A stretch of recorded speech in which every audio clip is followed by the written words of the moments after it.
Здравствуйте. Давайте познакомимся. Я Прокофьева Ирина Олеговна, доцент кафедры русской литературы Башкирского государственного педагогического университета имени Мифтахетдина Муллы. И, как вы уже догадались, я филолог. И я считаю, что филологическое образование – это самое универсальное образование, которое позволяет раскрыть человеку свои творческие способности. И в этом убеждаются уже на первом курсе наши студенты Института филологического образования, межкультурных коммуникаций, будущие учителя филологии. На первом курсе они проходят учебную практику, культурно-просветительские проекты, музей, радио, телевидение. И на этой практике они разрабатывают культурно-просветительские проекты, снимают видеофильмы, буктрейлеры по современной русскоязычной региональной литературе. Таким образом, они погружаются практически в самую гущу современного литературного процесса. Они, собственно, как мне кажется, формируют творческой интеллигенции, культурную среду нашей столицы, нашей республики. Они посещают не только музеи, встречаются с творческой интеллигенцией, режиссерами, актерами, драматургами, прозаиками, поэтами, телерадиоведущими, но и снимают видеофильмы. И снимая эти фильмы, им приходится стать на время сценаристом, режиссером, оператором, монтажером, телеведущей, актером. И защищают они свои проекты в присутствии героев своих фильмов, детских писателей. Почему детских писателей? Потому что именно в этом году наши студенты разработали 6 проектов, связанных с книгами детских русскоязычных писателей Башкортостана. Детские писатели высоко оценили фильмы, трейлеры наших студентов. Мы хотим предложить вашему вниманию эти работы.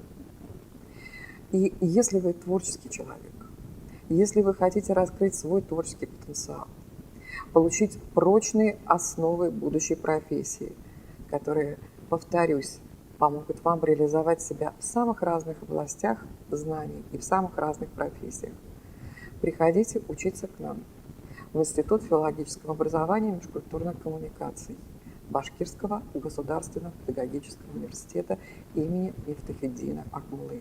Мы ждем вас.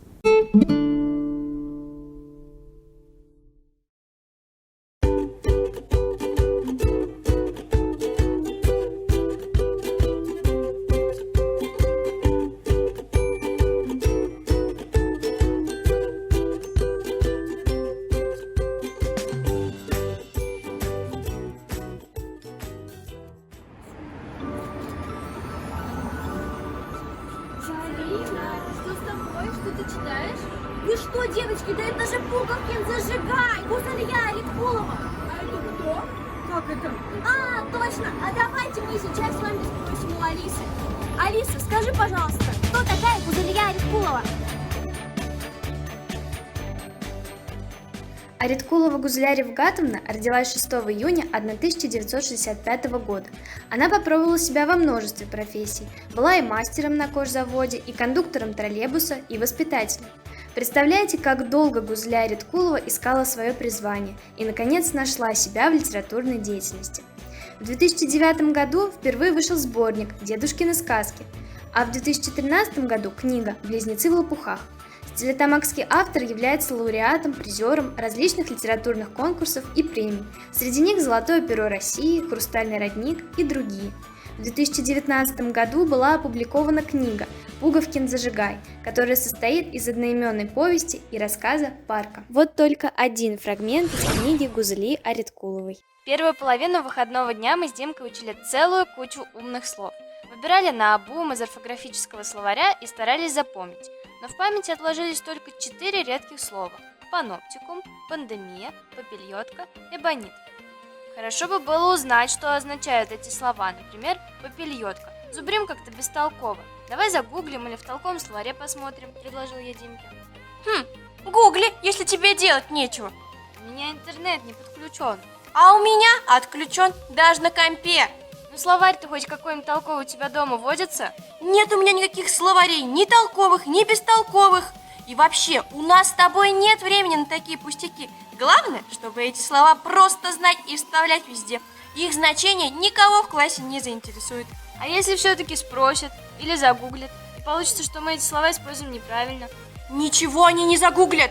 Я буду так уверенно говорить, что все поверят в мою... Гениальность. Ой-ой, какие мы ироничные. Запомни, Николя, чем сложнее слово, тем тяжелее его повторить остальным. Чем непонятнее слово, тем умнее буду выглядеть я. Уверил Димка и добавил, скорчив умную мину. Эбонит. Что болит? Ничего не болит, просто эбонит. Просто эбонит. Так бы сразу и сказал. И мы грохнули от смеха. Ой, так интересно. Давайте им позвоним. Да, давайте.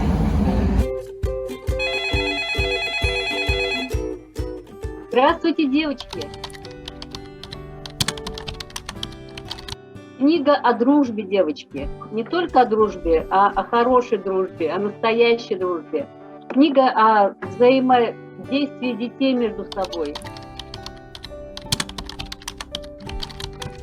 Ну, об этом, да, я всегда говорю, что прототипа конкретного нет. Это образ собирательный. Для чего я делала собирательный образ? Чтобы многие ребята узнавали часть себя, может быть, часть соседа, часть того, кто рядом с ним сидит, или там в другом классе. Художник Ирина Ахмадуллина, одна из лучших художников, я считаю, в издательстве «Китап». У нее, да, соответствуют рисунки духу этой книги, характеру.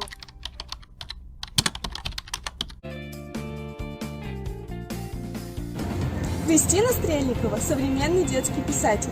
Родилась 24 октября 1976 года в Уфе. Любовь к литературе привела мама, которая работала в школьной библиотеке. Полностью посвятила себя написанию детских книг молодой литератор в 2008 году после рождения ребенка. Книги Кристины Стрельниковой были замечены. Автор стала лауреатом Всероссийской литературной премии для детских писателей и поэтов имени Самуила Маршака, обладательницей гран-при конкурса «Короткое детское произведение» от детского издательства «Настя и Никита» за сборник рассказов «Вот и хорошо». А книга «День глухого кита» была номинирована на премию «На благо мира». Мы связались с Кристиной Стрельниковой и спросили ее, что подтолкнуло, вдохновило ее на создание книги «Великолепный Веня Венчиков». И вот, что она нам ответила. Имя Веня пришло в голову, когда мне рассказали о знакомом мальчике, который здоровался абсолютно со всеми прохожими, кричал «Привет!» и махал руками, говорит Кристина Стрельникова. Сама идея заключалась в том, чтобы познакомить детей с великими людьми поближе, сделать их знакомыми и понятными, не как строгие бородатые портреты на школьных стенах. Повествование кажется легким, на самом деле я перечитала кучу фактов из жизни этих людей, чтобы написать одно такое легкое предложение и не ошибиться. Например, что Пушкин любил картошку, яблочный пирог, что Маяковский в самом деле притаскивал домой бездомных собак, и его за это чуть не выгнали из квартиры. Про Барто тоже, как она начала писать детские стихи. Где-то мелькает и то, что Барто не дружила с Чуковским и Маршаком, и поэтому ее не брали играть.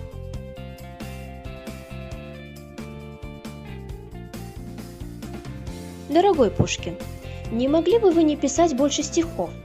А что такое? Волнуется Пушкин. Я опять написал что-то запретное? Наоборот. Вот скажите, зачем вы заставляете детей учить ваши стихи? Я вообще не пишу стихов для детей. А что, вы разве учите? Да, подтвердил Веня. И в 1 классе, и во 2, и так до окончания школы. «Безобразие!» – воскликнул Пушкин. «Я памятник себе воздвиг нерукотворный. И что, много выучили?» Покачал головой Веня. «Я не хотел, я не знал!» – расстроился Пушкин и схватился за голову. «Стреляться! Немедленно стреляться!» И Пушкин ушел стреляться. Еще мы спросили у Кристины Стрельниковой, почему наряду с детьми, героями ее книги, стали великие люди, чьи имена прочно вошли в мировую историю и культуру, и известные литературные персонажи. Все эти личности меня поражают, от Петра I до Карлсона. Но знаете, что меня больше всего ошеломляет в этих людях? Они каким-то образом чувствовали свое предназначение. И даже если от них отворачивалась удача, обрушивались несчастья или они терпели поражение, все равно они продолжали делать свое дело, говорит писатель.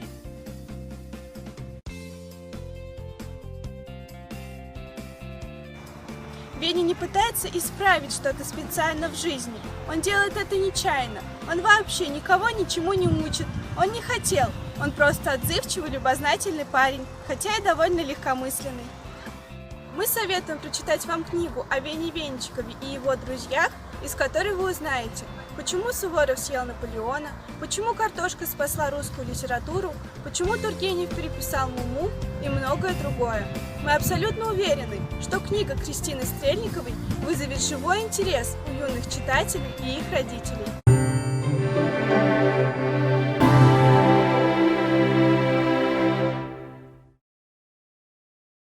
Мы уверены, что многие из вас знакомы с детской литературой.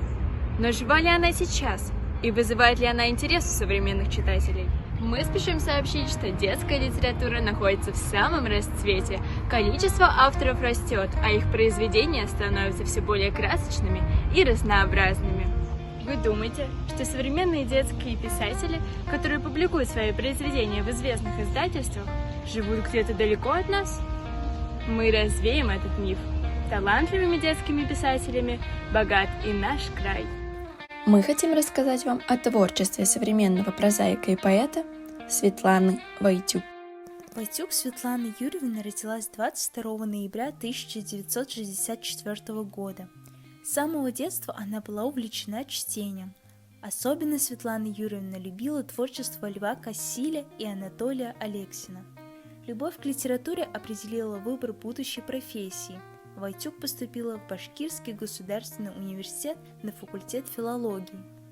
Окончив вуз с красным дипломом, Светлана Юрьевна начала работать в сфере журналистики. Сейчас детский писатель часто проводит встречи, рассказывая маленьким читателям о своем творчестве. О своих первых произведениях уфимский автор рассказал в интервью телеканалу ЮТВ.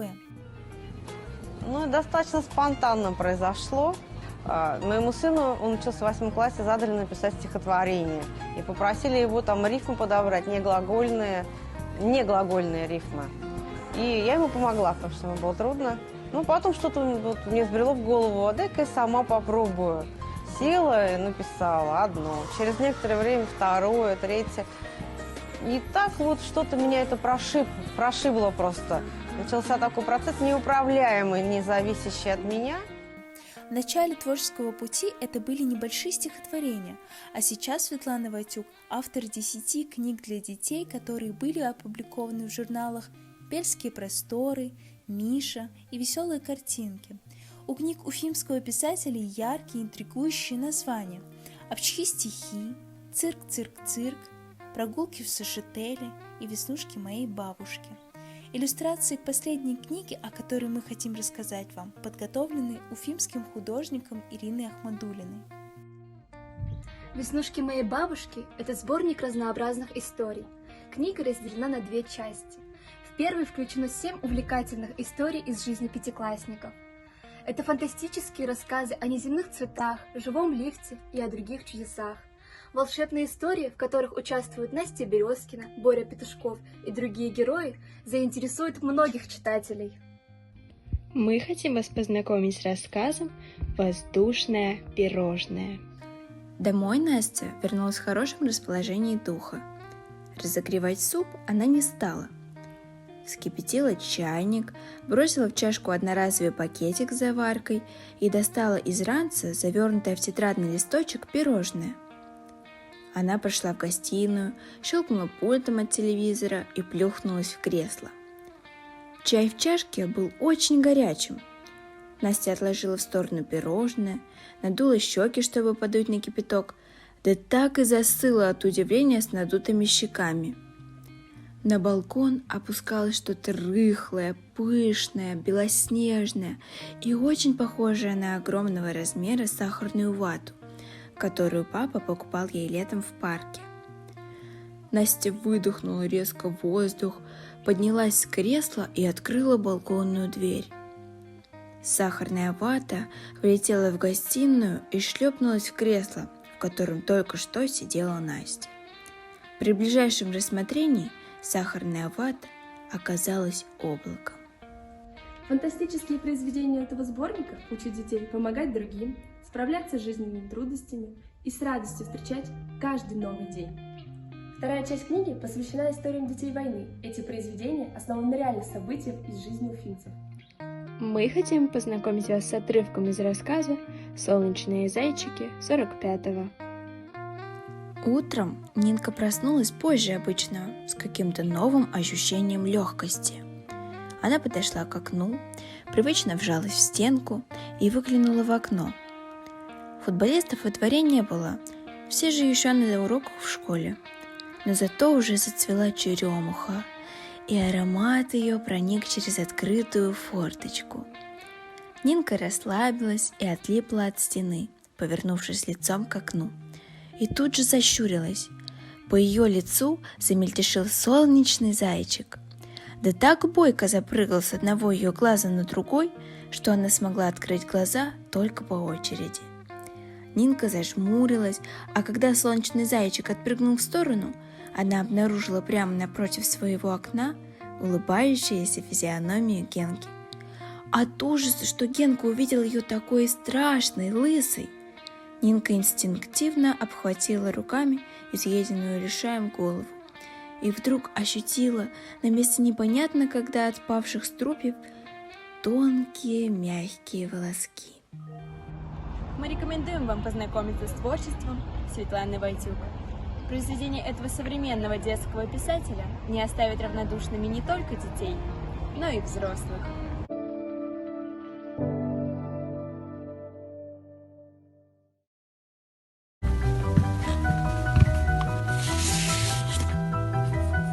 У меня в руках замечательная книга «Мальчик, рыцарь и блазнилка», написанная двумя уфимскими литераторами для их дочери.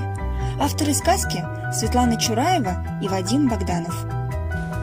Произведение было опубликовано благодаря друзьям писателей. Первая презентация книги состоялась 16 сентября 2015 года на литературном фестивале «Корифеи», к которому была подготовлена инсценировка одного из фрагментов сказки. Мы тоже решили оживить понравившуюся сцену из книги. И вот, что у нас получилось.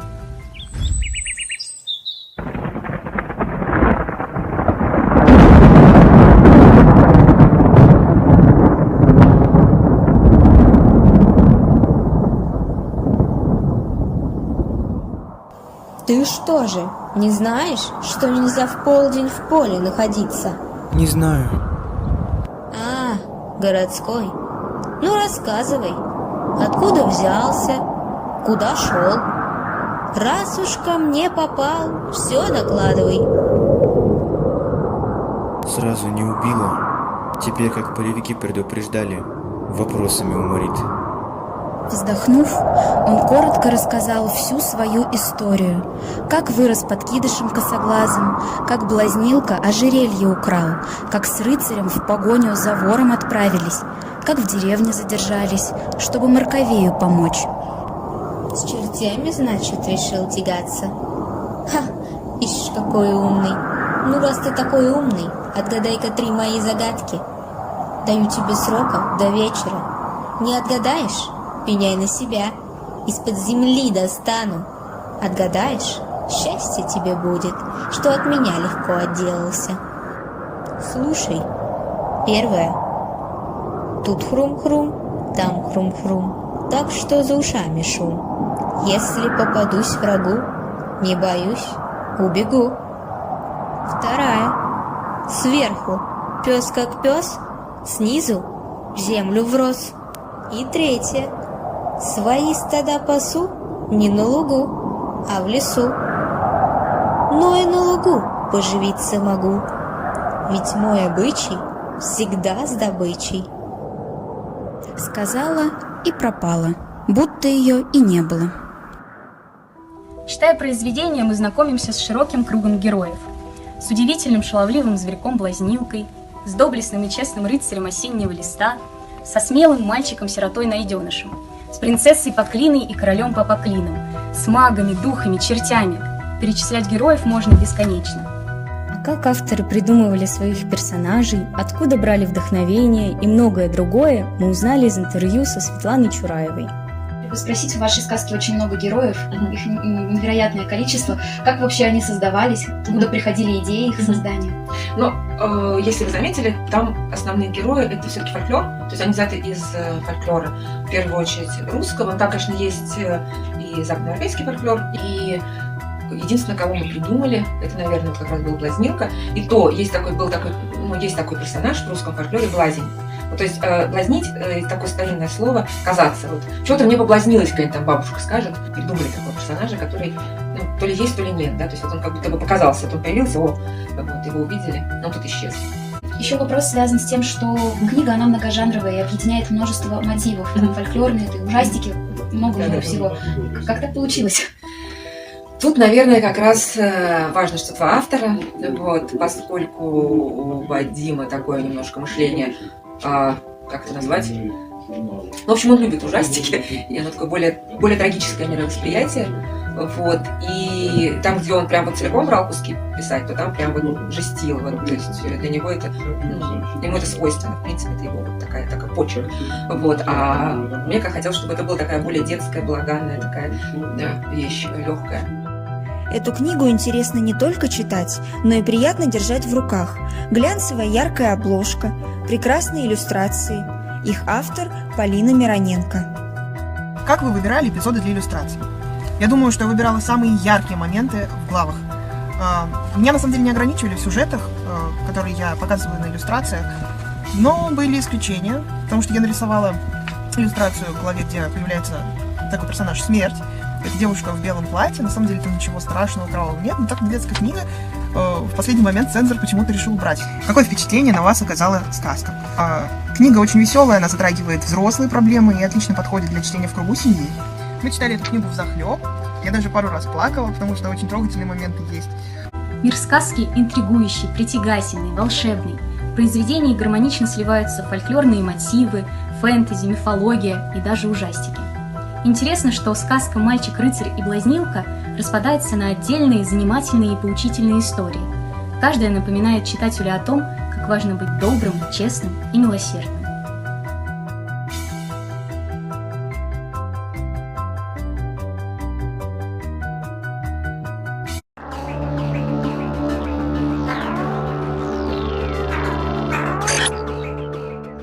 В 2019 году прошла премьера спектакля по пьесе Светланы Чураевой «Алиса в квази-стране».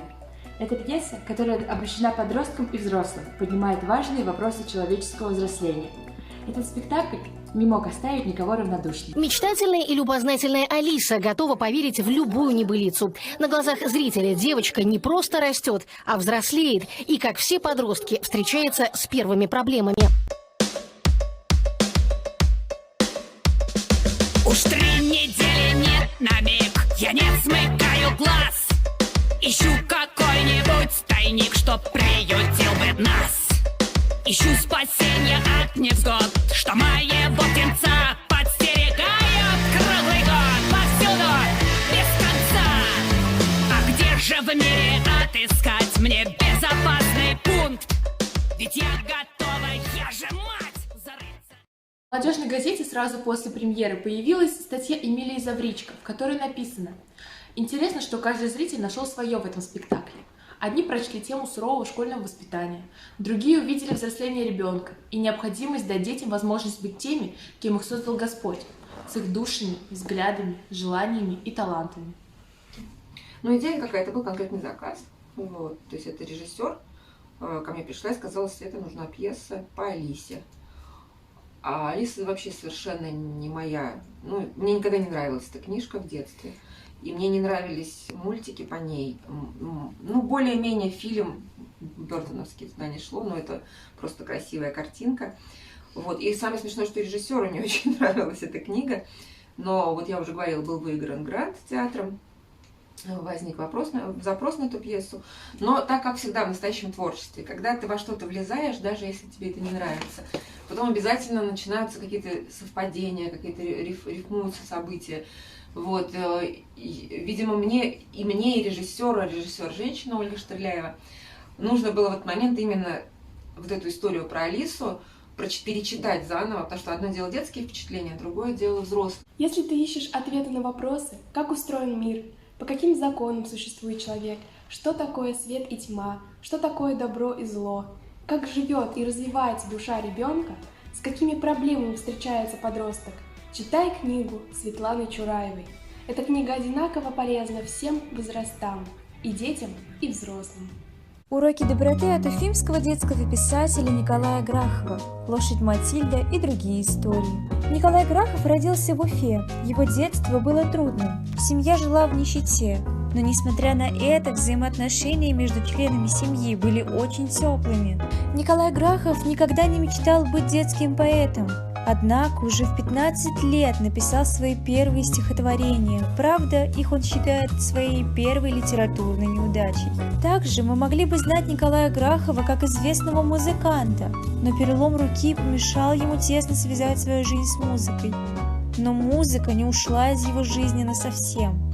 У него, у Ишака, жизнь трудна и нелегка, разновсяческих забот полон у него хребет. Я стою задумчив тих, как обычный мирный псих, и вдыхаю красоту, что ловлю здесь на лету. Здесь вот в этой тишине есть что, братцы, вспомнить мне, потому-то и стою. Детские стихотворения Грахов начал писать неожиданно. В 26 лет я выходил из кинотеатра и вдруг вспомнил, как в 13 лет на этом самом месте я увидел огромного слона, которого вели по центральной улице города. Именно это воспоминание стало толчком для становления Николая как детского поэта. Невероятный случай со слоном отразился в стихотворении «Вот это да». Вот это да, вот это да, вот это было дело. Вели по улице слона, шел Витька рядом смело. Он шел и прутиком махал, он шел и не боялся. Народ глядел, народ вздыхал и очень удивлялся. И даже милиционер, гроза любой ватаги, вздохнув, подумал: вот пример бесстрашья и отваги. Конечно, мы знаем Николая Грахова как барда, поэта и музыканта. И пусть такая сторона его творчества, как детская литература, известна меньше, но это не отменяет того, что Николай Грахов – автор прекрасной книги, в которой собраны поучительные детские стихотворения, призывающие детей любить окружающий мир. В своем самом популярном сборнике стихотворений для детей «Лошадь Матильда» и другие истории поэт учит доброте юных читателей. Да, можно говорить об окружающем мире скучно и неинтересно, а можно весело, как это делает Николай Грахов. В центре книги находится образ ребенка, который предстает абсолютно счастливым. Занимательные истории Грахова иллюстрировал художник Александр Костин на протяжении всей своей жизни. Примечательно, что он был не только помощником по работе, но и близким другом поэта. Для детей немного постарше Грахов написал стихотворный раздел «Мы с Петровым», где герой предстает человеком со сложным характером, но в то же время он выглядит обаятельным и приятным товарищем. Важную роль играет прозаическая история, которая и дала название книги «Матильда и солнечные очки». В ней присутствуют элементы волшебства, ведь лошадь умеет вежливо и образованно говорить. И это никак не пугает детей, поскольку книга несет в себе лишь добрый посыл. Много места в книге уделено переводам стихотворений других поэтов – Абдулхака Игибаева, Гарифа Гумера, Гульфии Юнусовой, Факии Тугузбаевой и других.